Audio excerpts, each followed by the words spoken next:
অন্যায় দেখে ভারত হয়ে জ্বলতে পারো না, কেমন মুসলমান তুমি একটু ভাবো না, কেমন তোমার ঈমান একটু বলো না, কেমন মুসলমান তুমি একটু ভাবো না, কেমন তোমার ঈমান একটু বলো না। আলহামদুলিল্লাহ, সমস্ত প্রশংসা আল্লাহ তাআলা রব্বুল আলামিনের জন্য করি, যে মহান মালিক আজকে আমাদেরকে তাফসীরুল কোরআন মাহফিলে হাজারো ব্যস্ততার মাঝখান থেকে আল্লাহ রব্বুল আলামিন আমাদেরকে সুন্দর একটা জায়গায় আসার এবং বসার তৌফিক দান করলেন। এই জন্য মুনিবের দরবারে আমরা প্রত্যেকেই শুকরিয়া আদায় করি, সকলে বলি আলহামদুলিল্লাহ। বিশ্বনবী প্রতি সংক্ষিপ্ত আকারে দরুদ সালাম প্রেরণ করি, যে নবী নিজে কিছু বলতেন না, যতক্ষণ পর্যন্ত আল্লাহ রাব্বুল আলামিন বলেননি ততক্ষণ পর্যন্ত উনি বলেননি, সেই নবীর প্রতি আমরা দরুদ সালাম প্রেরণ করি, সকলে বলি সাল্লাল্লাহু আলাইহি ওয়াসাল্লাম। সম্মানিত প্যারা হাজিরিন, আপনারা যারা দাঁড়িয়ে আছেন তারা মেহেরবানি করে একটু বসে যাবেন। তাফসীর করার মাহফিল, এখান থেকে আমরা ইলম শিখব। আল্লাহর হাবিব সাল্লাল্লাহু আলাইহি সাল্লাম বলেছেন যে তিনটা জিনিস আছে যার সুখময় জীবন তার, তিনটা জিনিস আছে যার সুখময় জীবন তার। এক, যে ব্যক্তি আল্লাহকে পেয়ে খুশি আনন্দিত, ওই ব্যক্তি সুখময় জীবন। দুই, ওয়াবিল ইসলামী দীনান, যে ব্যক্তি দিনকে পেয়ে খুশি, আল্লাহর হাবিব সাল্লাল্লাহু আলাইহি সাল্লাম বললেন এই ব্যক্তির জীবন হলো সুখময়। তিন, নবী মুহাম্মদুর রাসূলুল্লাহ সাল্লাল্লাহু আলাইহি ওয়াসাল্লাম, যারা আল্লাহর হাবিবকে পেয়ে নেতা হিসেবে পেয়ে আমরা খুশি, সেই ব্যক্তি সুখমান। তাহলে আমরা তিনটা জিনিস পেয়ে খুশি না বেজার? আমার আলোচনার পূর্ব মুহূর্তে সুন্দর একটা আয়াত তেলাওয়াত করেছেন, বঙ্গ অনুবাদ করেছেন আমার প্রিয় স্যার মুসাব্বিয়ান স্যার সুন্দরভাবে। সূরাতুন নূর 55, 56, 57 নম্বর আয়াত, 18 নম্বর পারা, 16 নম্বর পৃষ্ঠা, 3 নম্বর লাইনের 55, 56 নম্বর আয়াত তেলাওয়াত করেছে। এত সুন্দর আয়াত একটা তেলাওয়াত করেছেন, এই আয়াতের অর্থ বুঝতে পারলে ইসলাম সম্পর্কে আমাদের বিষয় ক্লিয়ার। ইসলাম সম্পর্কে নতুনভাবে জানার আর দরকার নাই। কাজ হলো দুইটা। আল্লাহ ওয়াদা দিয়েছেন, ওয়াদাল্লাহুল্লাযীনা আমানু মিনকুম ওয়া আমিলুস সালিহাতি লা ইস্তাখলিফান্নাহুম ফিল আরদি কামা ইস্তাখলাফাল্লাযীনা মিন ক্বাবলিহিম ওয়া লা ইউমাক্কিনান্না লাহুম দীনাহুম আল্লাযী ইরতাদা ইলা আখির আয়াত। কোন ব্যক্তি, আল্লাহ রাব্বুল আলামিন ওয়াদা দিয়েছেন, আল্লাহর ওয়াদা সত্য না মিথ্যা? কথা বলেন।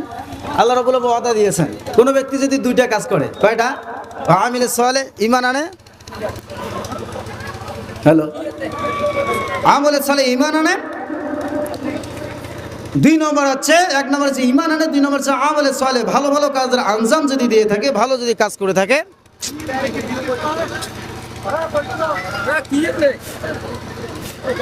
হ্যালো হ্যালো তাহলে আমলে সালেহ, এক নম্বর ঈমান, দুই নম্বর ভালো কাজ যদি করে থাকে, তাহলে আল্লাহ রাব্বুল আলামিন মুসলিমদেরকে বলা হয়েছে যে এখন যদি বলি যে আল্লাহ কিভাবে রাজত্ব দান করবেন, এই জন্য আল্লাহ রাব্বুল আলামিন বলে দিয়েছেন তোমাদের পূর্ববর্তীদেরকে আমি রাজত্ব দান করেছিলাম, তোমাদের পূর্ববর্তীদেরকে আমি আদর দান করেছিলাম, আমি রাজত্ব দান করেছিলাম, আমি নেতা বানিয়েছিলাম।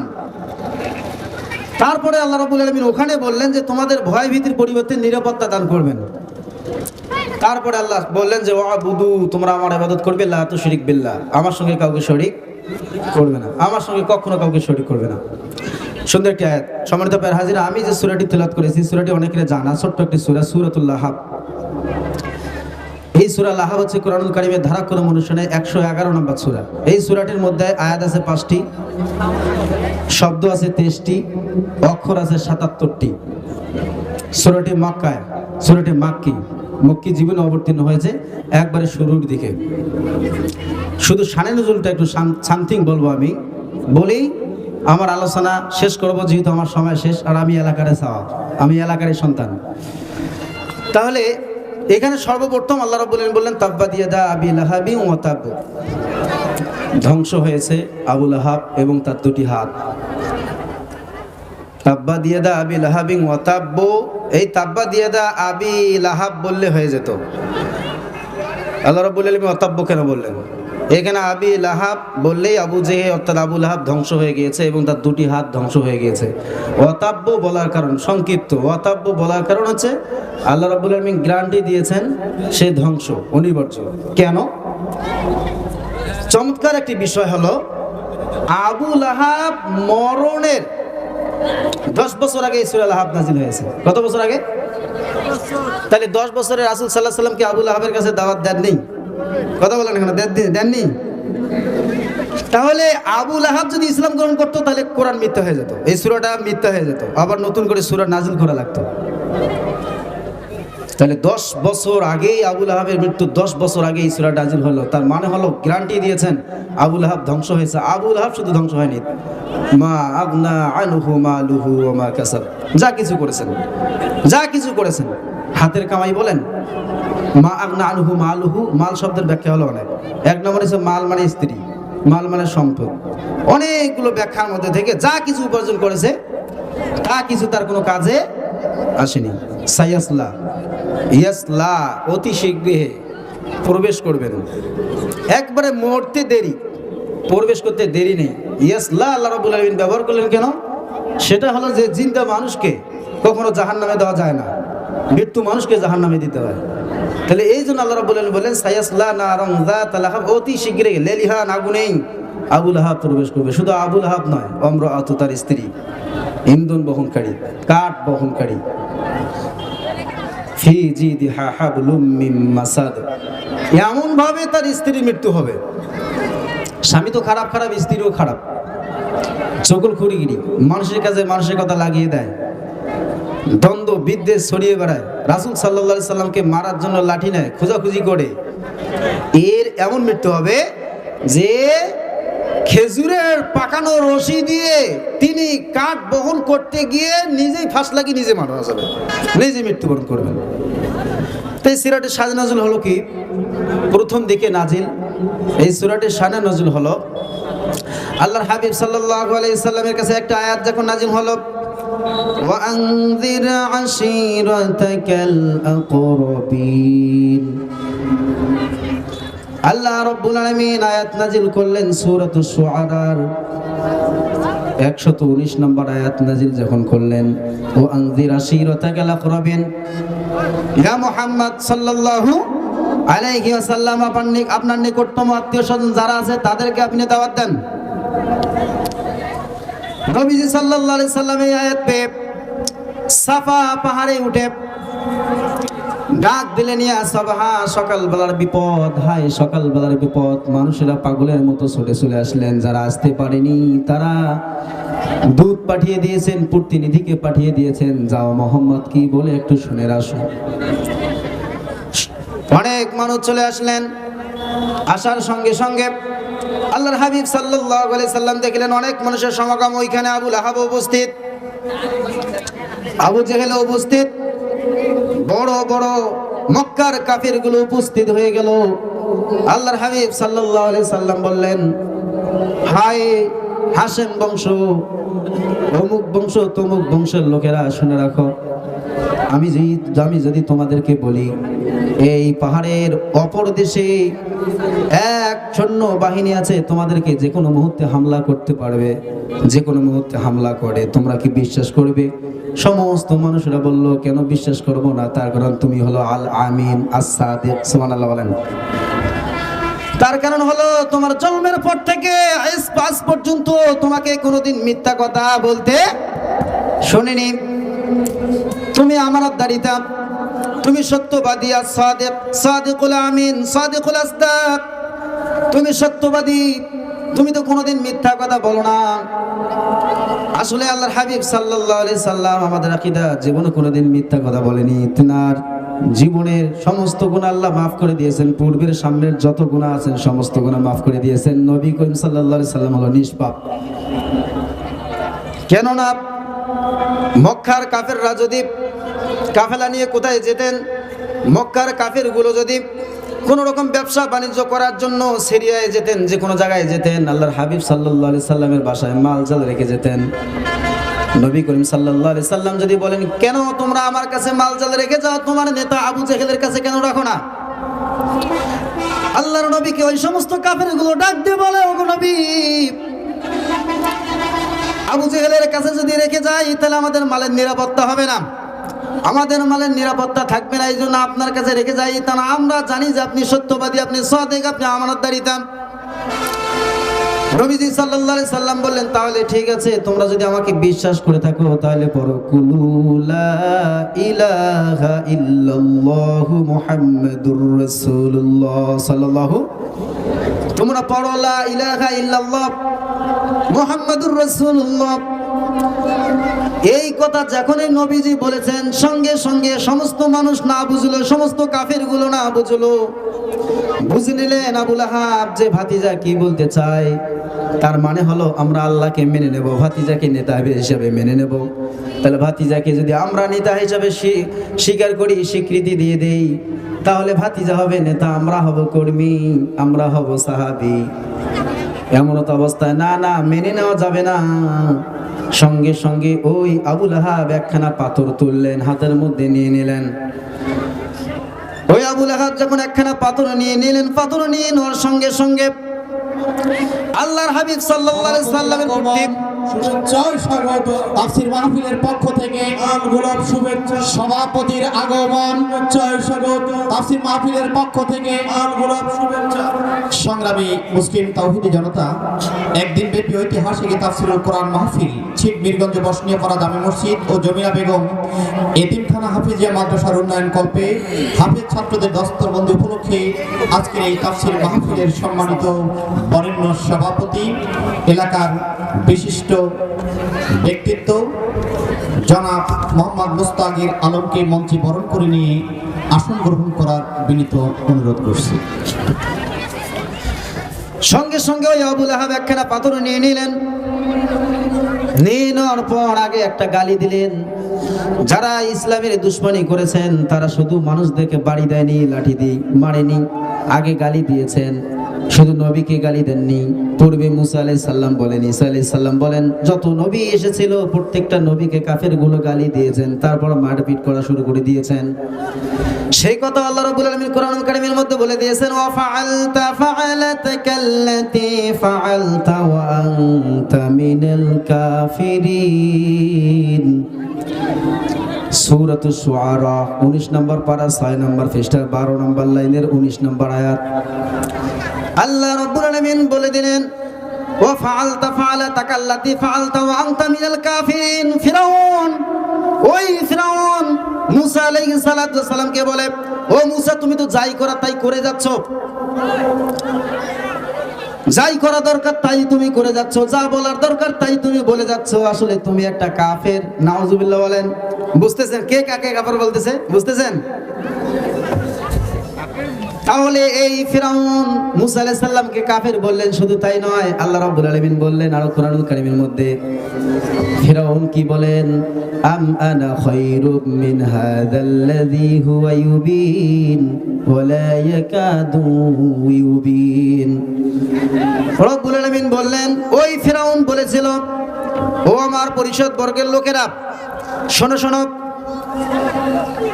তোমরা যে এখানে আছো, ফিরাউনও যেখানে উপস্থিত আছে, তোমরা জানো না ওই মুসার চাইতে কি আমি উত্তম না? মুসা তো একটা ছোট মনের মানুষ, হীন মানুষ, এমনকি মুসা স্পষ্টভাবে কথাও বলতে পারে না। একটার পর একটা যখন বললেন, বলাবার পর এইবার ওই ফিরাউন একজন লোককে সেট করলেন। ওই জামানার আলেম ছিলেন, ওই আলেমের নাম হয়েছে বালাম বিন বাউর। ওই বালাম বিন বাউরকে ঠিক করলেন, ডাক দিয়ে বলে, ও বালাম, তুমি যেটা দোয়া করো সেটাই তো আল্লাহর কাছে কবুল হয়ে যায়। সেই জামানায় দরবেশ ছিলেন বালাম বিন বাউর। এবার বলে দিলেন, ফেরাউন বলতেছেন, ও বালাম বিন বাউর, শুনে রাখো, তোমাকে মুসার বিরুদ্ধে দোয়া করতে হবে। শুধু ওই মুসার বিরুদ্ধে দোয়া করার জন্য আলেম ছিল, আর এই জামানায় উলামা ইকরামদের বিরুদ্ধে দোয়া করার জন্য আলেম, সরকারি আলেম ছিল কি ছিল না? কথা বলেন না কেন? দেখেন আল্লাহ রাব্বুল আলামিন কোরআনের মধ্যে বলে দিলেন, ওই বালাম বিন বাউরকে বলেন যে তুমি দোয়া করো। বালাম বিন বাউর ডাক দিয়ে বলেন, না না, আমি দোয়া করলে, নবীর বিরুদ্ধে দোয়া করলে সেটা কবুল হবে না। ফেরাউন ডাক দিয়ে বলে, না না, তোমাকে দোয়া করতে হবে, তোমাকে দোয়া করতে হবে। এমন তো অবস্থা বালাম বিন বাউর ডাক দিয়ে বলে, ঠিক আছে, তাহলে তোমরা কালকে অর্থাৎ আগামীকাল এক খোলা মাঠের মধ্যে আসো, ওইখানে আমি সঙ্গে সঙ্গে মুসার বিরুদ্ধে দোয়া করব। হয়ে গেল। পরের দিন সকালবেলা বা দুপুরবেলা চলে আসলো বালাম বিন বাউর হাজার হাজার মানুষদেরকে নিয়ে তুললেন। খালি বলছেন ইয়া মুসা হাল্লিক। হাল শব্দ বলতে গেলে জিহ্বাটা উল্টিয়ে যায়। হাল শব্দ বলতে গিয়ে জিহ্বাটা উল্টিয়ে যায়, উপরের দাঁতের মধ্যে লেগে যায়। হাল শব্দ বলে দিলেন মুসার বিরুদ্ধে দোয়া করার জন্য বালাম বিন বাউর। কিন্তু আল্লাহ রাব্বুল আলামিন সেটাকে আর মেনে নিতে দিলেন না, বরদাস্ত করে দিলেন। আল্লাহ রাব্বুল আলামিন বালাম বিন বাউরের জিহ্বাটা বুকের মধ্যে লাগিয়ে দিয়ে দিলেন। জিহ্বাটা টান দিয়ে আল্লাহ রাব্বুল আলামিন বালাম বিন বাউরের বুকের মধ্যে লাগিয়ে দিলেন। কোরআনের মধ্যে আছে মাসালুহুম কামাসালুল কালফ। ওই সমস্ত আলেমদের উদাহরণ হলো কুত্তার মতো। ইন তাহমিল আলাইহি ইলহাস আও তাতরুকুহু ইয়ালহাস। রব্বুল আলামিন বলে দিলেন, কুত্তাকে যদি তোমরা তাড়া করো তারপর হাঁপাবে, আর যদি তোমরা ছেড়ে দাও তারপর জিহ্বা বের করে হাঁপাবে, ও হাঁপাইতে থাকবে। রব্বুল আলামিন কোরআনুল কারীমের মধ্যে বলে দিয়েছেন সূরাতুল আরাফ আয়াত নম্বর 178। আল্লাহ তাআলা রব্বুল আলামিন কোরআনুল কারীমের মধ্যে একটার পর একটা যখন বললেন, যখন কাজ হচ্ছে না, মুসার বিরুদ্ধে দোয়া করে কোনো রকম কাজ হইল না, ওই বালাম বিন বাউর দুনিয়ার মোহে পড়ে গেলেন, দুনিয়ার মহব্বতে পড়ে গেলেন। দুনিয়ার মহব্বতে পড়ে গিয়ে নবীর প্রতি দোয়া করলেন, নবীর বিরুদ্ধে দোয়া করলেন। দোয়া করার কারণে আল্লাহ রাব্বুল আলামিন তার পক্ষে আয়াত নাজিল করলেন। শুধু আয়াত নাজিল করলেন না, তাকে কুত্তার সঙ্গে সমতুল্য করে দিলেন। একটার পর একটা যখন কাজ হচ্ছে না, সঙ্গে সঙ্গে আল্লাহর নবী মুসা আলাইহিস সালাম দাওয়াতি টার্গেট নিয়ে চলতেছেন, দাওয়াতি কাজ দিতেছেন। দিতে দিতে এমন তো অবস্থায় এইবার দেখেন কোরআনুল কারীম কি বলেন। আবার ফিরআউন বলতেছে, ওয়াকালা ফিরআউনু যারুনি ইয়াকতুল মুসা ওয়ালিয়াদউ রাব্বাহ। ওয়াকালা ফিরআউন ডাক দিয়ে বলেন, যারুনি, তোমরা আমাকে ছেড়ে দাও, আকুতুল মুসা, আমি মুসাকে হত্যা করব।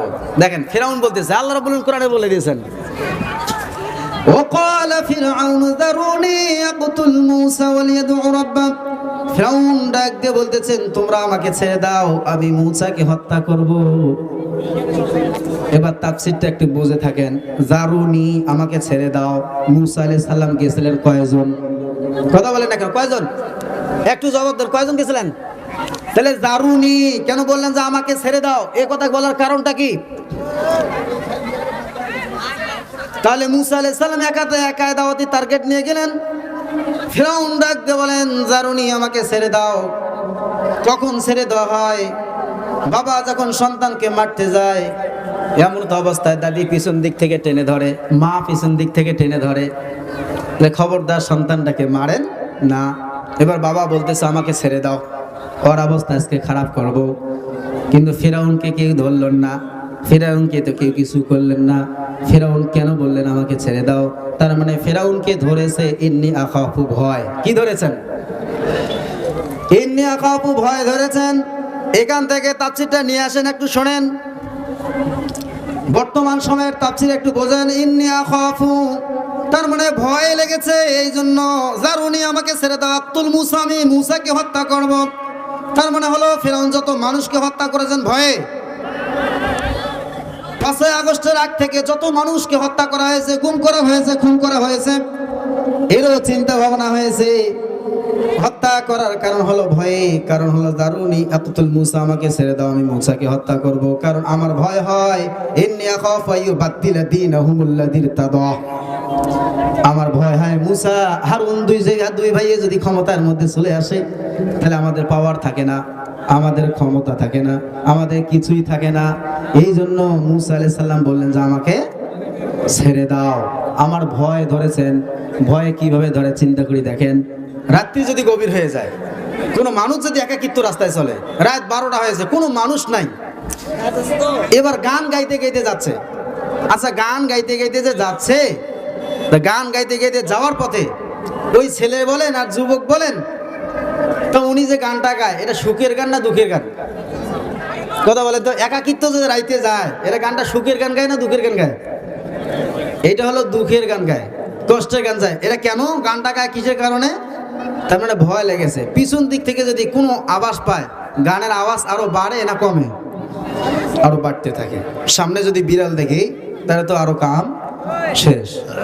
এই জন্য আল্লাহ রাব্বুল আলামিন কোরআনুল কারীমের মধ্যে বলেন দারুনি, ফিরাউন বলতেছেন আমাকে ছেড়ে দাও, আকুতুল মূসা ওয়ালিয়াদউ রাব্বাহ, আমি মূসাকে হত্যা করব। মূসা তার প্রভুকে ডাকুক, মূসা তার রবকে ডাকুক।